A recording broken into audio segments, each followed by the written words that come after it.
and welcome to the Inspirational Educators Podcast. My name is Nancy McHale. Thank you so much for joining me today.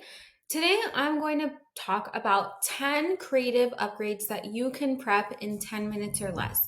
And these activities can really be applied to almost any lesson for the sake of making it more interactive, hands-on, and trying to reach more learners. So let's jump right in. So I actually have a PDF with these 10 activities with AI prompts that you can get for free at nancymchale.com/engage.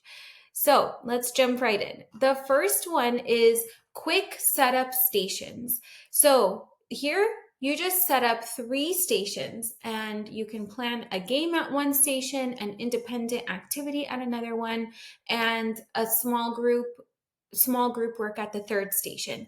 And this again can be applied to any content area, and you just adapt the game to the topic, have an independent activity and then a small group activity with the topic that you're teaching, right? So you can do this with one topic, or I like to do it sometimes at the end of the school day and have like a science station, a math station, and maybe a history station, kind of an overview and a review of the day. The second one is a find someone who knows game.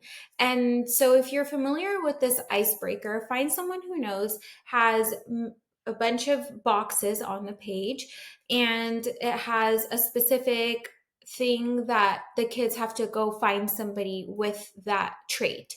So for example, the icebreaker one is like find someone who you know that has brown eyes. And so they have to go find someone and they get a signature from that person, and their goal is to complete all of the boxes after they've reached every person that they could with that trait. Now, the way we can apply this to content areas, like to learning, is as a review game. So after you teach a topic or a unit, you can play this game, and instead of having traits in the boxes, you can have specific points from the lesson that they have to go find somebody. So for example, if you're teaching about Native Americans, you could say, find someone who can tell you the shelter of the Cheyenne group, or find someone who can tell you what kinds of foods they ate. And so they go and they talk about that. And I used to have my kids write the answer, not in a full sentence, just kind of the actual answer and the signature. And that was it. So it's just a fun way to have kids interact with each other and review the topic. In the PDF on my website, I also have a template for the Find Someone Who game. The third tip is an interactive gallery walk. So here you can post questions around the room and have students answer them on posters. They could use sticky notes on chart paper to write their answer. So this is a great way for kids, again, to get up and get moving around and review the topic. You can do this as an individual activity, or they can go in groups and answer the questions around the room. The fourth activity is debate. So hold a debate about the topic that you're teaching. Bonus tip, add scaffolds for English language learners or quieter students, just like sentence starters or specific roles that they can take, so everyone has a place in the debate. So this is always a fun one. I used to do this with my students all the time, and it was always just so interesting to see how they think and how they would defend their topic, and the fact that they had to write an argument even if they may or may not agree with the topic, right? So this is always a fun one to include. The fifth idea is to have a creative choice project. So give the students their opportunity to create. They can create a model of something you've taught. They can do an art project about something that they've learned, or even create their own game. And so just give them, an activities that they can, like a fun activity that they could do about what they've learned. Number 6 is to learn through skits. So this is really especially powerful in language arts and social studies, where they can act things out. You can add things like props, and have the kids create their own skit. You can do it in many different ways. And it's just a really fun and interactive way to bring the kids together and go over what they've learned. Number 7 is using food or snacks to teach, which is always such a popular one. Kids immediately get excited when they see any kind of food, snack, candy in front of them. Always, lay out the rules before, like, we can't eat it now, we can't eat what we use, but I have extra to give you at the end. So that's kind of the preface of any activity with snacks. But really, there's so much that you can do. You can grab a bunch of different kinds of candy and have students chart them. You can have them create a recipe and then make it to teach measurement. You can have them create a science model or a landmark building made out of candy. There's really so many activities to do, but this is a great one to include throughout your unit. Number 8 is to have students as teachers, have them act as a teacher, have them research and teach the next lesson or part of the lesson.